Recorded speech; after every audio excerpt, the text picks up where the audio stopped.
மேட்டுப்பாளையம் வட பத்ரகாளியம்மன் கோவிலில் பக்தர்கள் செலுத்திய ஒண்டியல் காணிக்கை பரம்பரை அறங்காவலர் மற்றும் உதவி ஆணையரிடையே ஏற்பட்ட மோதலால் நீதிமன்ற அதிகாரி முன்பு பூட்டு அறுக்கப்பட்டு எண்ணப்பட்டது. கோவை மாவட்டம் மேட்டுப்பாளையம் அருகே உள்ள தேக்கப்பட்டி வன பத்ரகாளியம்மன் கோவில் மிகவும் பிரசித்தி அம்மன் திருத்தலமாகும்.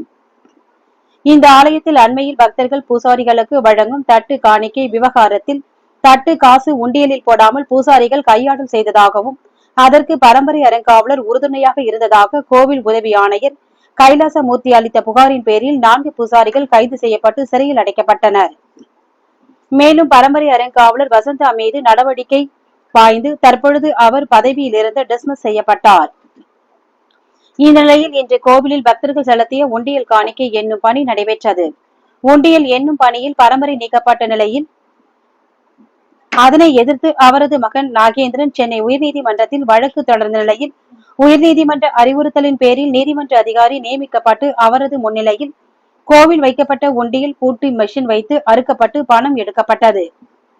உண்டியல் சாவி பரம்பரை அறங்காவலர் வசம் உள்ள நிலையில் அவர் தலைமறைவாக உள்ளதால் உண்டியல் பூட்டுகள் அறுக்கப்பட்டு காணிக்கை என்னும் பணி நடைபெற்றது. கோவில் வளாகத்தில் பலத்த போலீஸ் பாதுகாப்புடன் வருவாய்த்துறை அறநிலையத்துறை நீதிமன்ற அதிகாரிகள் முன்னிலையில் கோவில் காணிக்கை எண்ணப்பட்டது.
மேடம் அப்படியே கையெழுத்து போட்டுருங்க.